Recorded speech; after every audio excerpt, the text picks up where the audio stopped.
Hi friends, welcome back to our channel Prasad online tech. ఈరోజు మన ఆధార్కి సంబంధించిన ఒక అప్డేట్ ఉంది, దాని గురించి తెలుసుకుందాం. ఆధార్ తీసుకొని 10 సంవత్సరాలు దాటిన వారందరూ ఆధార్ అప్డేట్ చేసుకోవాలనే విషయం అందరికీ తెలిసిందే. ఇప్పటికే చాలా మంది అప్డేట్ చేసుకొని ఉంటారు. ఇప్పటి వరకు కూడా అప్డేట్ చేసుకుని వారికి సంబంధించిన విషయం ఇది. ఆధార్ అప్డేట్కు చాలా సమయం ఇచ్చారు.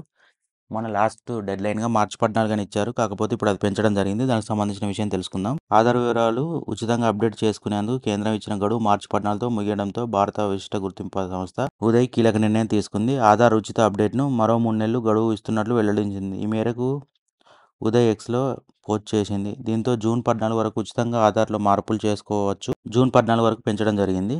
మార్చి 14తో ముగిసిన గడువు కాకుండా జూన్ 14 వరకు పెంచడం జరిగింది. ఇంకా ఎవరైనా చేసుకునే వారు ఉంటే అప్డేట్ చేసుకోండి. తొలుత 2023 మార్చి 15 వరకు ఉన్న గడువు డిసెంబర్ 14 వరకు పొడిగించి తర్వాత 2024 మార్చి 14 వరకు పొడిగించడం జరిగింది. తాజాగా మరోసారి గడువు తేదీని పెంచింది. ఆధార్ అప్డేట్ కోసం ప్రజల నుంచి విశేష స్పందన వస్తుండటంతో ఈ నిర్ణయం తీసుకున్నట్లు ఉదయ్ ఓ ప్రకటనలో చెప్పింది.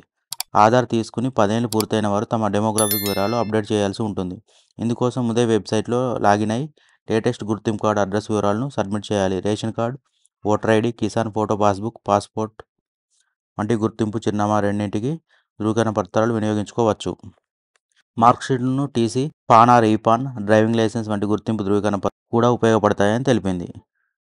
విద్యుత్, నీటి, గ్యాస్, టెలిఫోన్ బిల్లులను చిరునామా ధృవీకరణ పత్రంగా వినియోగించుకోవచ్చు. ఉచిత సేవలు మై ఆధార్ పోర్టల్ ద్వారా మాత్రమే అందుబాటులో ఉంటాయని తెలిపింది.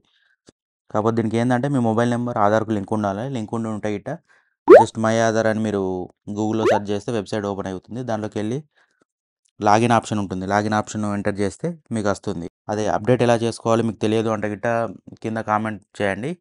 దానికోసం కూడా ఒక వీడియో చేయడం జరుగుతుంది. ఉచితంగా అప్డేట్ చేసుకోవడానికి మాత్రం గడువు పెంచడం జరిగింది కాబట్టి ఇంకా ఎవరైనా అప్డేట్ చేసుకునే వారు ఉంటే అప్డేట్ చేసుకోండి. ఓకే ఫ్రెండ్స్, ఈ వీడియో కనుక నచ్చినట్లయితే లైక్ చేయండి, షేర్ చేయండి, సబ్స్క్రైబ్ చేయండి. Prasad online tech.